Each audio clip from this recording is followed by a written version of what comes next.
Ancha munasca guayquipanikuna, kaisumaj pajaripi k'alakunata napaykuykichisq.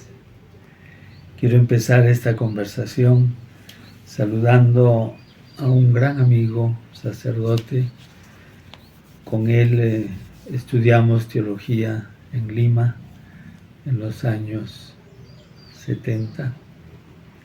Se llama Jorge Norato. Hace unos días, el domingo pasado, 16 de marzo del 2025, celebró sus 50 años de sacerdote. Somos nosotros hijos del concilio, y como el concilio nos trajo muchos cambios, nosotros también jóvenes queríamos que hubiera cambios.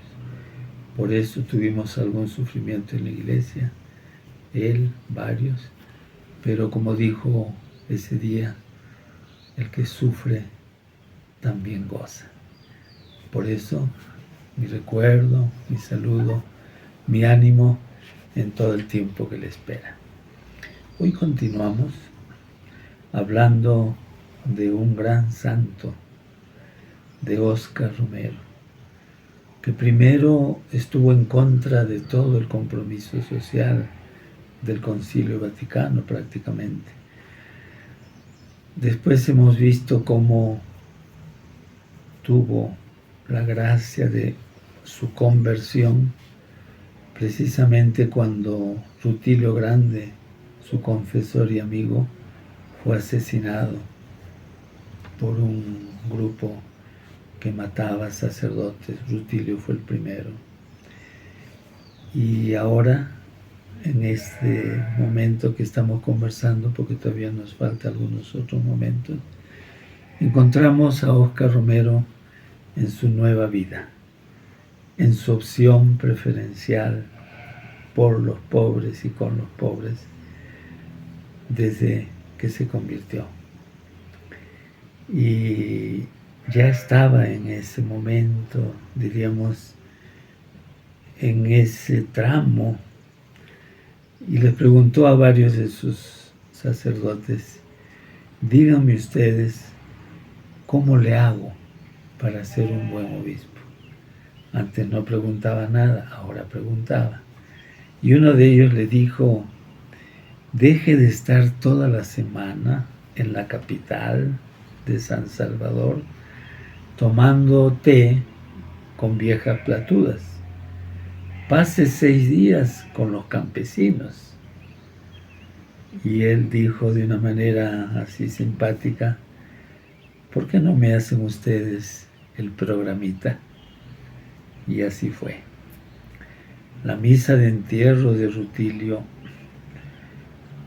lo fortaleció también, y por ejemplo dijo ese día con voz fuerte: el que toca a uno de mis sacerdotes, a mí me toca.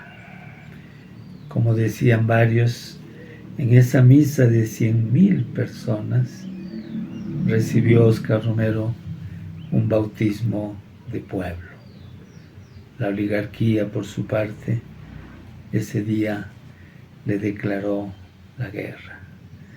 Atrás fue quedando la amistad que tenía con muchos ricos, que cuando fue nombrado obispo de El Salvador, habían querido regalarle una casa y también un auto fino.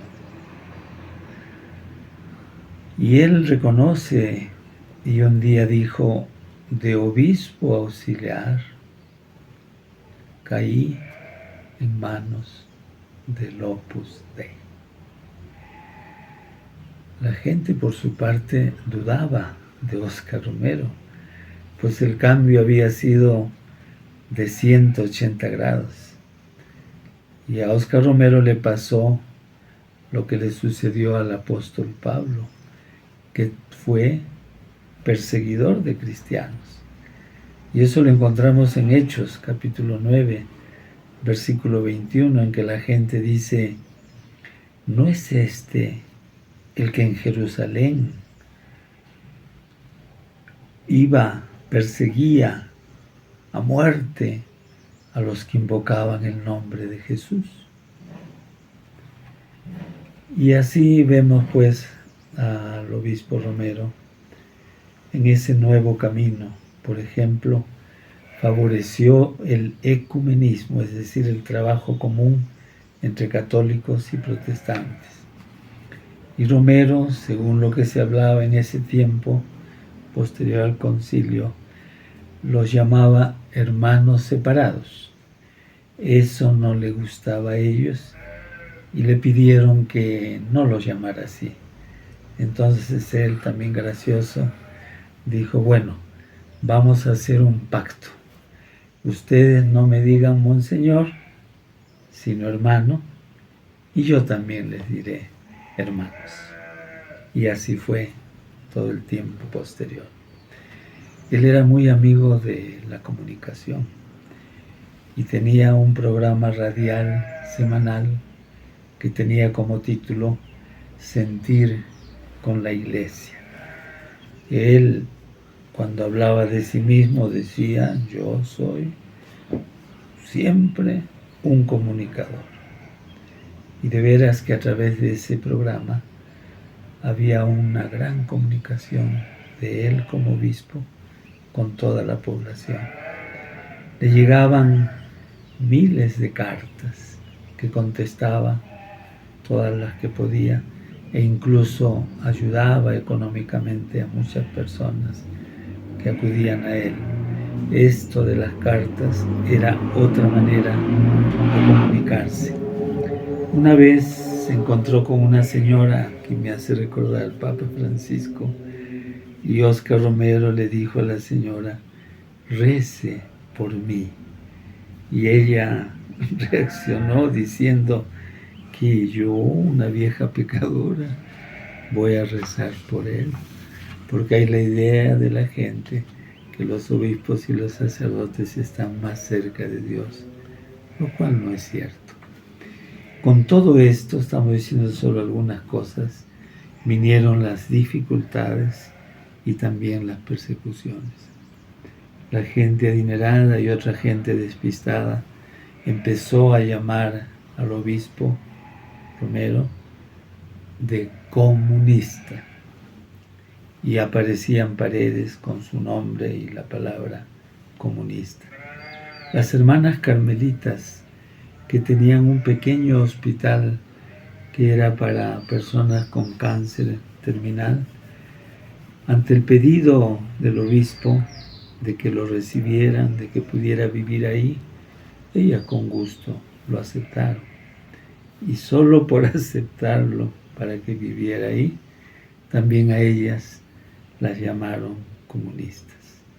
A los que defendían al obispo Romero, incluso la hermana de Dabuizón, que tuvo que ver con la muerte de varios sacerdotes y con la muerte también del obispo Romero, a su hermana que quería al obispo, también le pusieron ese falso título.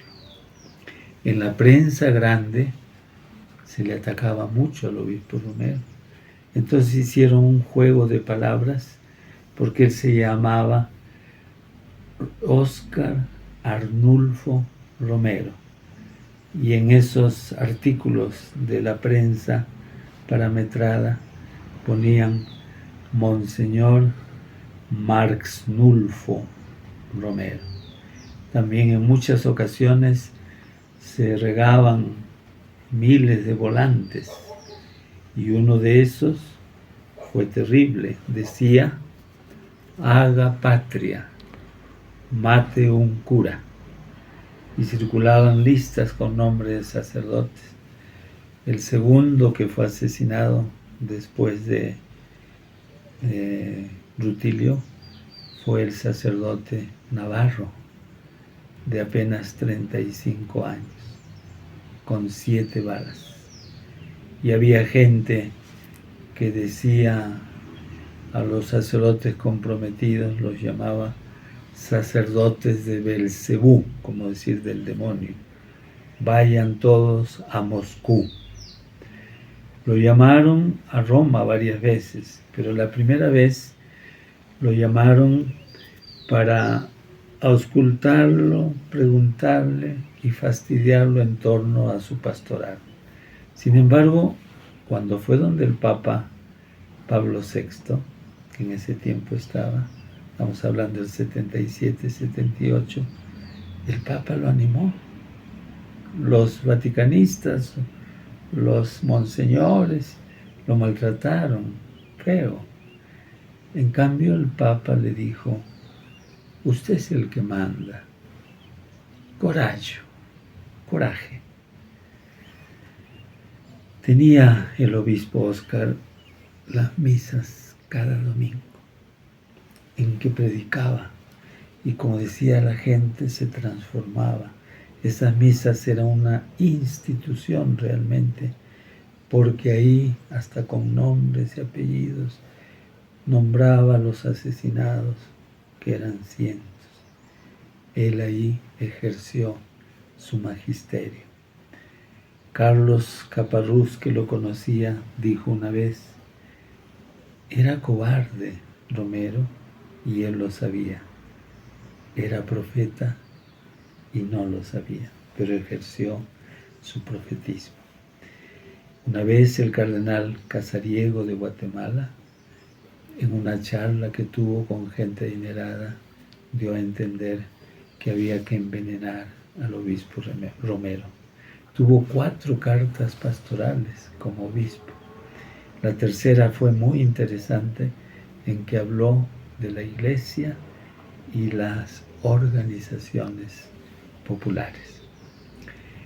Una vez estuvo reunido con laicos, como lo hacía ya después de su conversión, y dijo lo siguiente: yo creía que conocía el Evangelio, pero junto a ustedes estoy aprendiendo a leerlo de otra manera. Ese era Óscar Romero, convertido al Dios de los pobres y a los pobres de Dios. Y con esto, amigas y amigos, con el cariño de siempre les digo: Hamu Semana Kama, Hikisi Kama.